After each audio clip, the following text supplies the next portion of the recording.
Some politicians explode on the scene like a tidal wave and to make an immediate impact, but sometimes that impact is less than positive. Obscure people are sometimes thrust into the public eye as a matter of necessity. Other times it is desperation. When Kamala Harris was placed as the presidential candidate ahead of a deteriorating Joseph Biden, she had to make a choice for a running mate. Here we will examine that choice in detail. Who is Tim Walz? What is his claim to fame?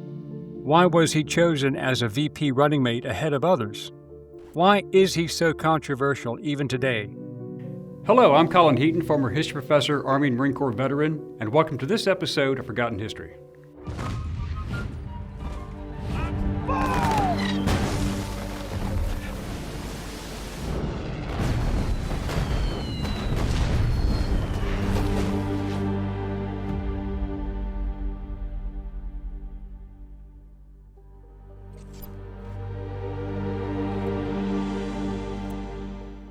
Timothy James Walz was born April 6, 1964 in West Point, Nebraska.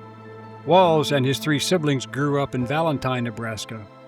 After his father's lung cancer diagnosis, his family moved to Butte, Montana to be closer to his mother's relatives, where Walz worked on the family farm. Walz's father died in January 1984, leaving his mother and younger brother dependent on Social Security survivor benefits. He graduated from Butte High School in 1982 and a class of 25 students. He moved to Texas, where he took courses at the University of Houston in East Asian Studies and served in the Texas Army National Guard.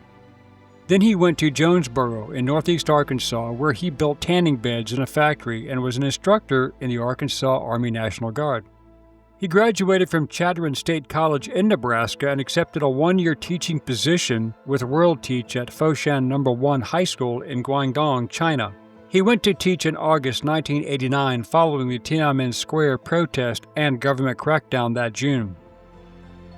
Walz moved to Minnesota in 1996 and was a high school social studies teacher and assistant football coach. In 1999, Walz was the faculty advisor at Mankato West High School's first Gay-Straight Alliance.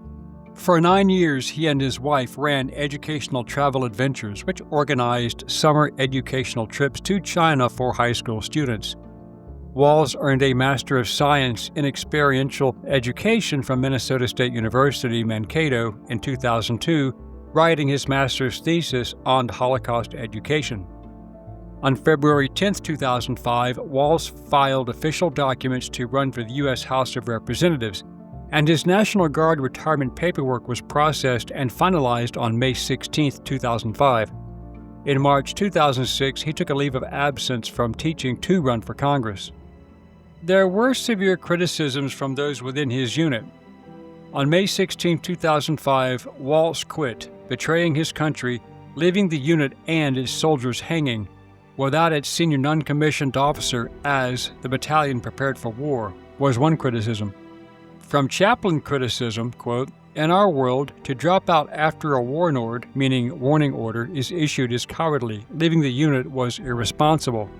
From their editorial, Walz abandoned his Minnesota National Guard unit. "I know from experience that when a senior leader leaves a unit just before deployment, it can have a devastating impact on morale." On the character accusations, quote, "Instead, he took the coward's way and left his unit when his men needed him most." In a report on the record questions, quote, "Some of those he served with say Mr. Walz abandoned his unit by retiring when there was talk they could be deployed," end quote. There were harsh criticisms of Walz abandoning his National Guard artillery unit, the 1st Battalion 125th Field Artillery, prior to their deployment to Iraq. But according to his records, his battalion was not officially notified of deployment orders until July 2005, and the mobilization orders came afterward. But soldiers know when they are going to deploy, and Walz was still within his right to retire. The unit eventually deployed to Iraq in March 2006, approximately 10 months after Walz's retirement. Though he was serving as acting command sergeant major at the time of his retirement, Walz's final military rank for retirement benefit purposes was master sergeant, as he had not completed the required academic coursework to remain a command sergeant major before his retirement. Critics accused Walz of inflating his final rank. The National Guard processed the adjustment of his rank in September 2005, but the effective date was made retroactive to the day before his military retirement in May 2005. A public affairs officer for the Minnesota National Guard in 2018 said it was legitimate for Walz to say he served as a command sergeant major.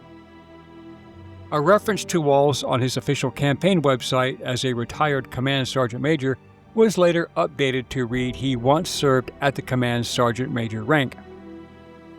He was elected to the U.S. House of Representatives for Minnesota's 1st District from 2007 to 2019 and was the Democratic nominee for Vice President in the 2024 U.S. presidential election. Walz was re-elected to the House 5 times and was the ranking member of the House Veterans Affairs Committee from 2017 to 2019.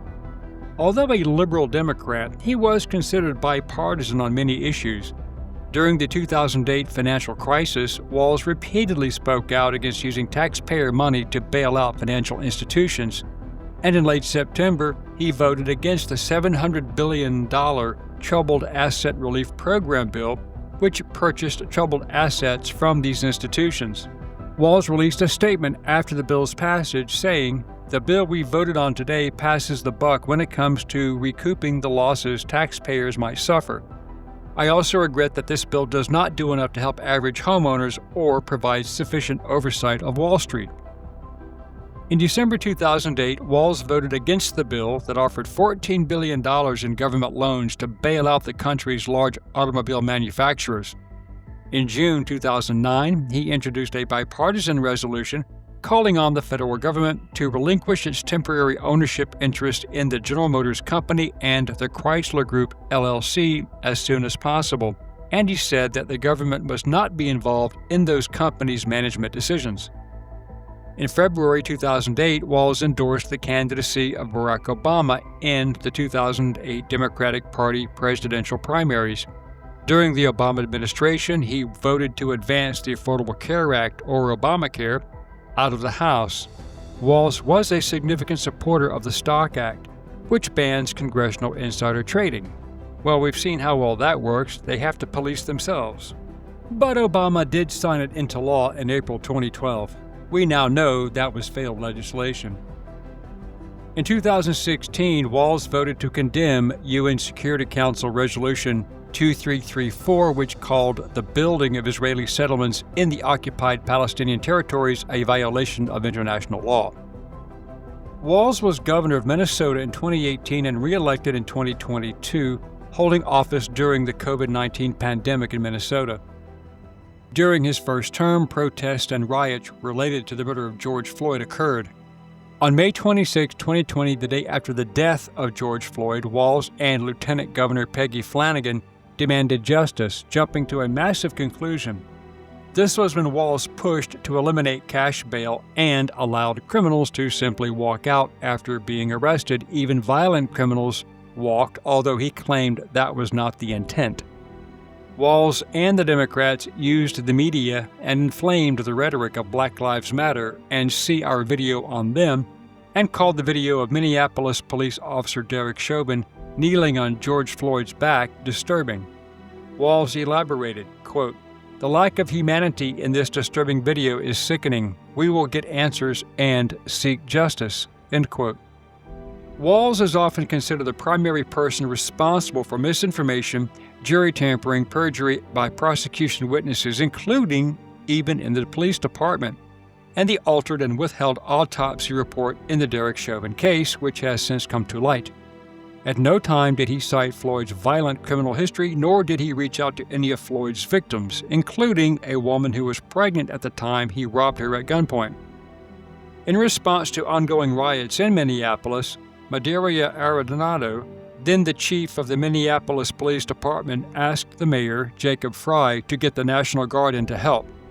Fry was reluctant at first, as it was bad publicity and violated the image of an open support to the terrorists. This destruction only worsened when rioters took control of the 3rd Precinct Station, which was soon burned and destroyed. Guard troops did not arrive at the police station until several hours later, in the early hours of May 29th. He considered President Trump's offer to send military police, but he did not accept it. President Trump suggested that Walz use the National Guard, but Walz delayed because he wanted to see how things worked out, and he said he did not receive a formal written request from the mayor. As the violence escalated, Walz partially activated the Minnesota National Guard on May 28th, and as things got worse, he fully activated it on May 30th. After another night of violence between protesters and police and more arson, the governor ordered a full mobilization of the Guard. Despite Walz's delayed actions statewide, the Guard had limited contact and was not placed in the most active areas. The local Minneapolis police were ordered to stand down by Mayor Jacob Frey, who later appeared before reporters completely clueless. When pressed by reporters, Walz said, quote, "I will assume responsibility. That is on me," saying that he understood criticism that the state had not moved quickly enough. Minneapolis Mayor Frey was grilled by reporters himself after multiple buildings in the city were set on fire, including the 3rd Police Precinct. Frey told reporters, quote, "The symbolism of a building cannot outweigh the importance of life of our officers or the public. We could not risk serious injury to anyone, and we will continue to patrol the 3rd Precinct entirely. We will continue to do our jobs in that area, and brick and mortar is not as important as life." A reporter pressed the mayor, asking him, "What's the plan here? What are we doing? Here in the streets, a lot of businesses have been burned down. A lot of livelihoods have been hurt.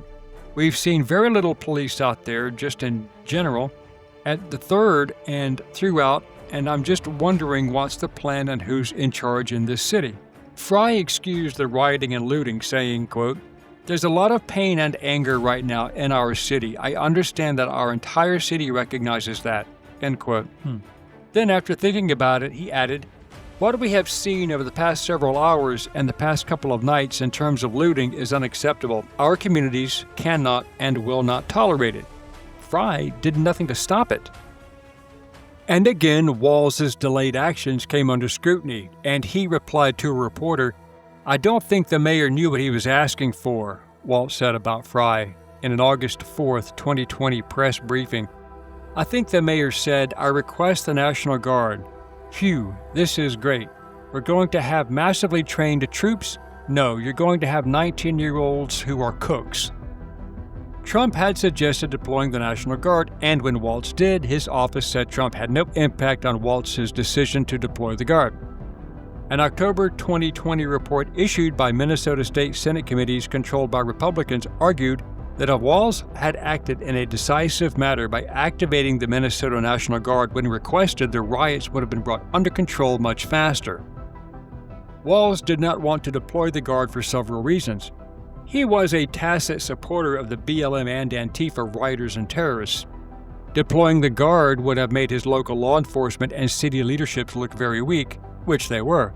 Also, he was afraid of an escalation between the Guard and the street thugs. Had Walz displayed proper leadership and common sense, he would have had the Guard already deployed in a perimeter around the city, protecting private property, state and federal buildings, as well as supporting police. The result of Walz's delay was an estimated $500 million in property damage throughout the state, including more than 1,500 businesses and buildings being burned and looted, and citizens being assaulted. Meanwhile, an independent after-action review commissioned by Minneapolis concluded that the delayed deployment of the state National Guard was at least partly the result of inexperienced city officials not following the proper protocols when Walz was first contacted about providing military assistance. There was also the passive support of the criminal groups funded and supported by the liberal political organizations, which was not to be interfered with. During Walz's second term, he pushed for and signed a wide range of legislation, including tax modifications, free school meals, bolstering state infrastructure, universal gun background checks, codifying abortion rights, and free college tuition for low-income families and even illegal aliens at citizens' expense. Walz also supported sanctuary cities, with Minnesota being a haven for illegal aliens and criminal Somali gangs. In 2023, Walz signed a law that allowed over 80,000 people to apply for driver's licenses even if they lacked legal immigration status, thus allowing illegal aliens to obtain state driver's licenses, which allowed them to claim residence and, without voter ID, vote in federal elections. This was already a problem in Minnesota. This included thousands of Somali immigrants. See our video on Ilhan Omar regarding that issue. Walz enacted an expansion of Minnesota Care, a state health insurance program, to illegals using state funds, and health care costs for citizens rose expectedly as a result. Walz has defended sanctuary policies where local or state authorities do not use resources to detect or arrest undocumented immigrants, meaning illegal aliens, arguing that enforcing federal immigration law is not their role. In a clear violation of his oaths of office, Governor Walz argued that enforcing immigration law is not the role of local and state governments. Walz opposes a border wall, saying he would invest in a ladder factory to assist illegals entering the country, again violating the oaths of office he took as a congressional representative, soldier, and governor. He wants illegals to vote Democrat. Walz signed into law a bill requiring Minnesota schools to provide free menstrual products such as pads and tampons in restrooms regularly used by students in grades 4 to 12. The law does not explicitly require stocking in boys' restrooms, but the language is gender neutral, meaning all menstruating students, and allows flexibility in how school districts design their plans, as if boys menstruate. Walz does not protect young girls in the restrooms or locker rooms. In September 2023, Walz signed Executive Order 23-12, which reestablished the One Minnesota Council on Diversity, Inclusion, and Equity in the Governor's Community Council on Inclusion and Equity. The order also created the roles of a Chief Equity Officer and Chief Inclusion Officer to embed equity into state agency operations. The Aspiring Teachers of Color Scholarship is a program backed by his administration that offers scholarships to students from racial or ethnic groups who are underrepresented in the state's teaching workforce. Critics have filed complaints that it discriminates against white applicants who may be even more qualified, which is reverse discrimination. That policy has drawn scrutiny and a Department of Justice investigation over whether it violates federal anti-discrimination laws. It mandates that all state agencies adopt equity change plans, consult with communities affected by disparities, center and marginalized voices, and incorporate inclusion, accessibility, and equity into decisions and budgets. Walz in 2023 signed the legislation that legalized abortion up to birth and removed a requirement that healthcare providers attempt to save the life of infants born alive in the process of an abortion. The liberal media never challenged him on this, and he would not go on any conservative media networks and explain it. In June 2025, Walz publicly defended transgender youth and opposed removing their rights to compete in sports aligning with their gender identity. The Star Tribune reported, Governor Tim Walz backs transgender kids. Walz said, I'm just going to say it, shame on any of us who throws a trans child under the bus. That child deserves our support. When a Republican-sponsored bill, H.F. 12, Preserving Girls in Sports Act, to ban males from girls and women's sports was debated in Minnesota's House, it failed to pass because Walz and Democratic legislators opposed it. Walz wants males to compete against females in sports and said he will oppose enforcing the federal law regarding Title IX. In another controversy, Heritage Foundation commentary argues that Walz often pretends to support gun owners while pushing legislation that undercuts the practical scope of the Second Amendment. Walz also supports red flag laws, where a gun owner could have their weapons confiscated simply on the basis of an anonymous phone call or a disgruntled ex-spouse without any due process or conviction of any crime.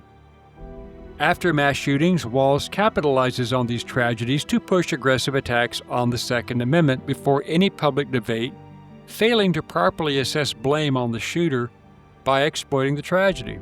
He blames the weapons, not the people, and he never admits that the recent rash of mass shooters were Democrat-affiliated transgender types and were often registered Democrats. As a result, Walz lost NRA support. Capped by Kamala Harris as her 2024 running mate, Walz had quite a few mishaps. Although Walz did not deploy to an active combat zone during his service, he was accused of misleading the public during the 2024 election. Walz claimed or implied he was also the head coach of a high school team that achieved a state championship. The Dispatch article states Walz has been bragging about coaching a high school state championship team. Turns out he coached the 9th grade team but lost that job.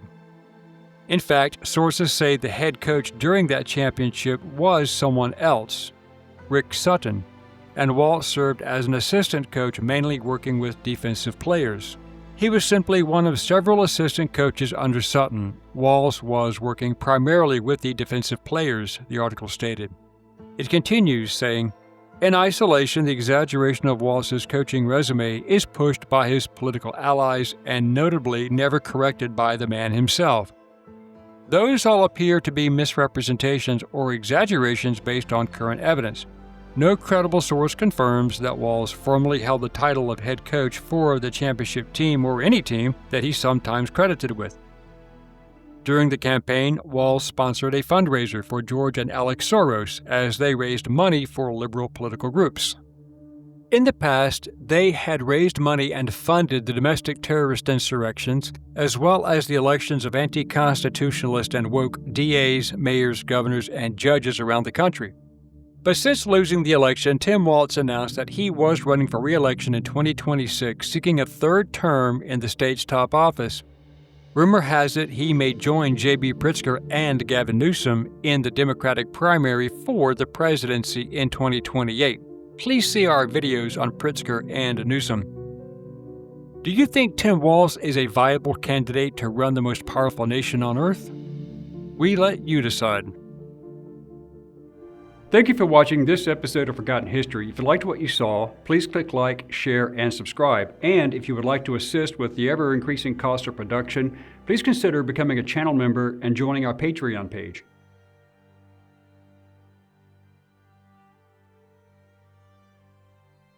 Please check out our merchandise store. And thanks for watching.